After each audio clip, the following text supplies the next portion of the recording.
couple turkeys. Go on. There you go.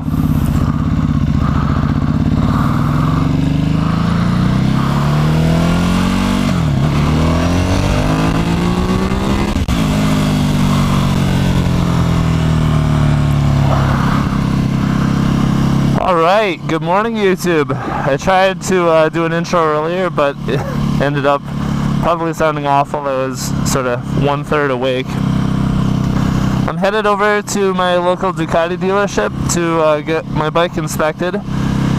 New Hampshire, in its infinite wisdom, has decided that all motorcycles, their inspections expire on June 30th.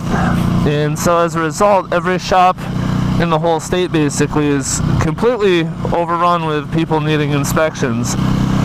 Problem with that is I've called a few places and they're anywhere between 3 or 4 weeks up to about 6 to 8 weeks for inspections.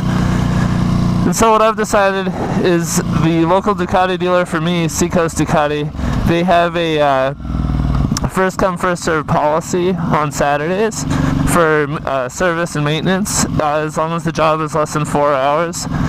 And I've done this in the past, but basically go there super early, get a inspection, and then kind of head out.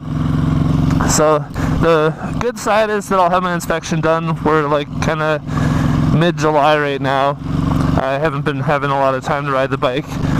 Downside is that the line at the dealership basically starts forming around 6 o'clock, 6:30. I got there at 7 o'clock last year, and I ended up being, I think, 4th or 5th in line. And that just doesn't fly because you have to wait for them to have a mechanic free. And so I'm going early. It's before 6 o'clock. I should be one of the first people in line. We'll find out. This road's under construction. They're about to repave it.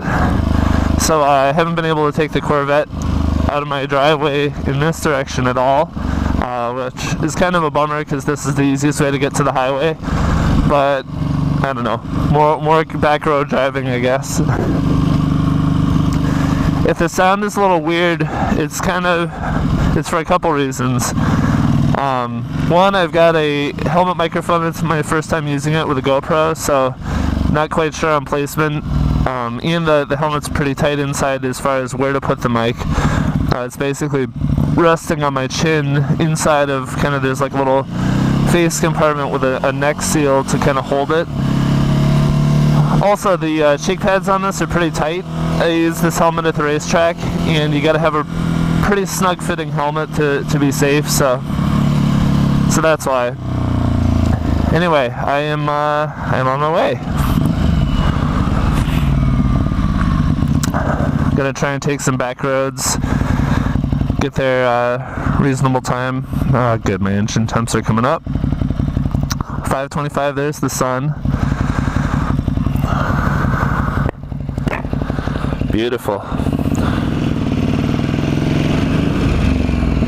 Really, dude?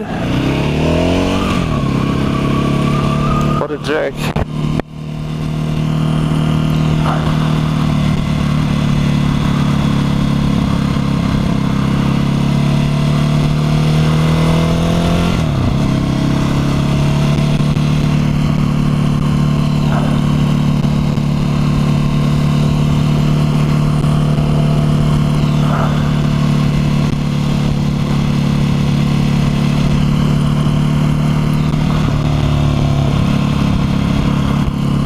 Usually I wear earplugs when I ride. This place is only about 15 minutes away from where I live, so decided not to. Plus I'm not going that fast. A lot of people may not realize this, but a lot of times when you see a motorcyclist with earplugs, it's actually not because the bike is really loud. My bike actually isn't that loud anyway, but it's actually for wind noise. The helmet, when you're wearing it, no matter what brand, it vibrates a fair amount, and it's a very low frequency vibration, and it's actually caused by the wind. And then there's additional high frequency sound that comes off of the vents on your helmet. And surprisingly, even though you really can't hear it too much, when you're riding, it's actually like a pretty high decibel limit, and or decibel level rather. and it can cause long-term hearing loss, and so I'm trying to do my best to protect against that. So we'll see. Hopefully the audio on this is good with the mic. Don't really know. Otherwise I'll just put some music over it and it'll be kind of a relaxed and quiet ride. I'm not sure if I'll be there by myself or if I'll be there with a bunch of other riders. Hopefully I'll be one of the first. If not, then I'll probably just head home and say screw it, schedule it, and then not ride the bike for a while. Beautiful morning though. So this is my 2013 Ducati Hyper Inspection 821. I've actually had a whole bunch of different bikes. This is my first Ducati. I kind of have always been a sport bike guy. I've owned a couple Buells, which were sort of like the gateway drug, and then kind of worked my way up. I got a Yamaha R6, and then later a 2009 Yamaha R1. Really like the sport bike riding style, the power of the engine, the handling, the performance, all that stuff. But I ended up finding that for long rides up in the mountains, you know, the Yamaha just wasn't that comfortable. And you know, it's fun when you get to the really good roads. You know, you can lean right over and you can definitely like accelerate and brake a lot better than you can on other bikes. But on the downside, the bike ended up being not very comfortable for long highway stretches, or even just, you know, prolonged, 5 or 6 hours on the seat at a time. Even with the little brakes, it's a lot of pressure on your waist, a lot of pressure on your neck from the wind. And so the Hyper, it kind of always interested me. It's something that I grew up riding dirt bikes, racing motocross. At one point I was sponsored by No Fear, part of their grassroots motocross team. And always have liked kind of the upright riding stance of a more kind of naked bike. And said, you know what, I'll go test ride one and see what I think.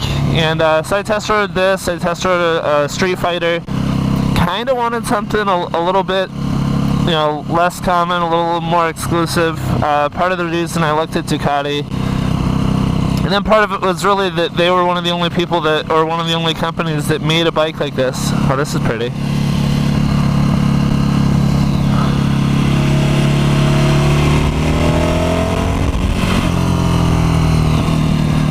And test rode the bike. Despite being down on power to some of the other bikes I looked at, this bike was by far the most comfortable. It still rips when you get on it, but it also, can be comfortable and laid back, like I'm, cruising on these back roads right now. There's no weight on my wrist. That was a big one. I had some wrist surgery for a shattered wrist actually now probably 10 years ago, something like that. But I can't put a lot of weight on my wrists for prolonged periods of time. And this bike is comfortable. There's not a lot of weight there. There's not a lot of pressure on the rest of your body. So you really just grip it with your legs, and then, then you're pretty comfortable. Some horses. And yeah, so I ended up getting this and love it. It's a riot on back roads. This bike is fun from like 20 miles an hour to like 45 is like kind of the key fun zone, I guess. Whereas the Yamahas and the sport bikes I had, they're really fun when you're going 70 plus. They're barely idling at highway speed. You really need to rev them out to get there. But first gear can do 60, 65 miles an hour on the R1.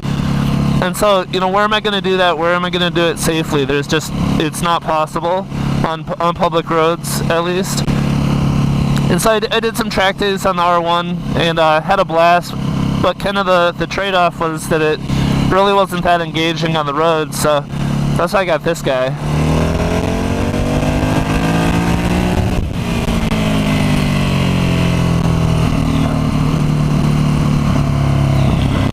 Plus it sounds really good. It's got that V-twin torque and just an absolute blast to drive, so really happy with this thing.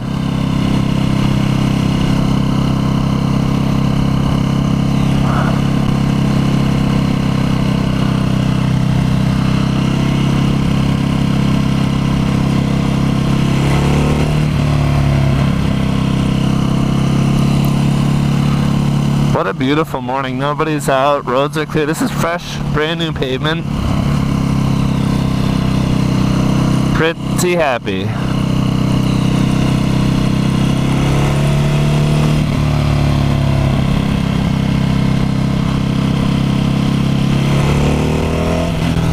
I love that you can just roll on the torque on this thing.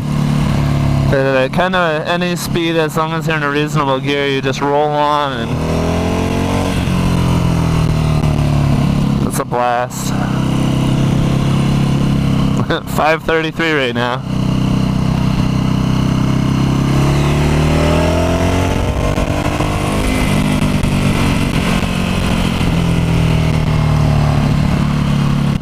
So motorcycling is one of those things that's always been really engaging for me. Starting out with dirt bikes around 10 years old, my brother really got into them first, and then kind of pulled me in. I was real fortunate that my parents were able to buy us some old 1970s Hondas, little XL100s, and then kind of have always had a bike, for the most part. Worked up through a couple different dirt bikes, Suzuki, Honda, and then ended up getting my license at 16. My mom and I took the course together. And then kind of went from there. So now I've been riding motorcycles like more than 2/3 of my life, and on road now kind of exclusively. I've had a couple recent motocross bikes, and not as young as I used to be, so I just don't heal as quick. But still love on road. I was wondering how the car would affect that, if I would end up wanting to keep the bikes or not, and ended up, really thinking that this thing doesn't cost me too much to own. It's paid off. The insurance is somewhat cheap. So I ended up deciding to keep this thing, and so far pretty happy with it. And I'll tell you, it's a blast around these, kind of local New Hampshire roads.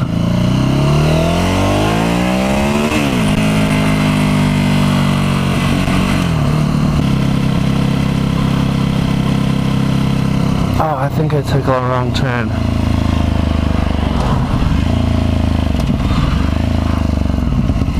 Alright, so let me explain a little bit. The motorcycle dealership just recently moved.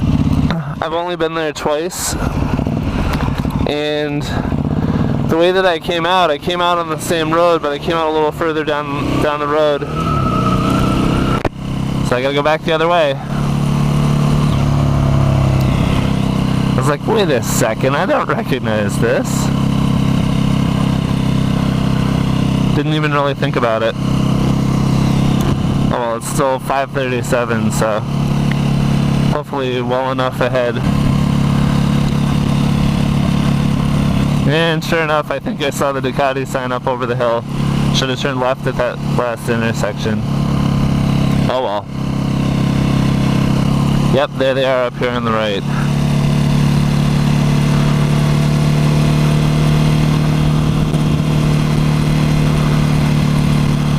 See if I'm one of the first.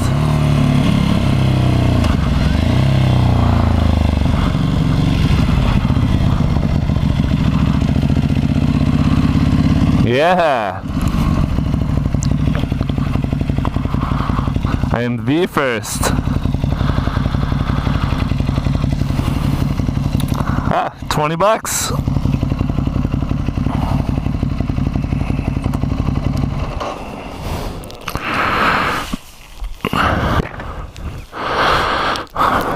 So anyway, here's the bike.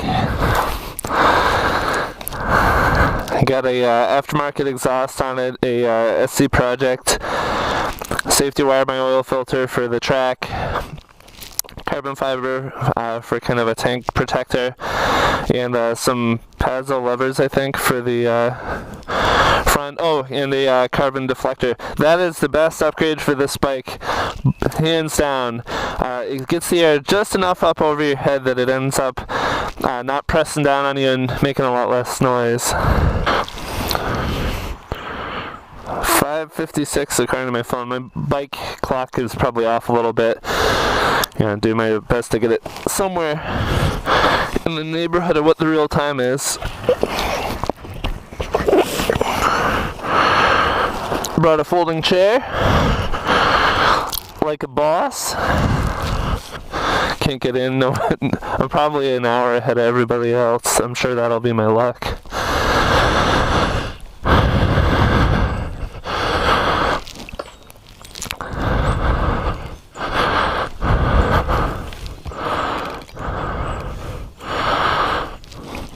Ooh, 9:59. This place is like a candy store for adults. Ooh, Hyper SP, 9:39. So this is the new version of my bike. Love that paint job. Some scramblers.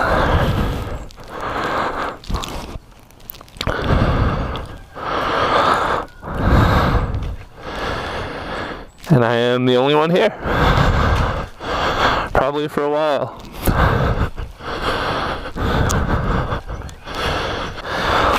I've got, I don't know, 6 o'clock basically. They open at 10, so I've got 4 hours to sit here and do nothing. See you soon.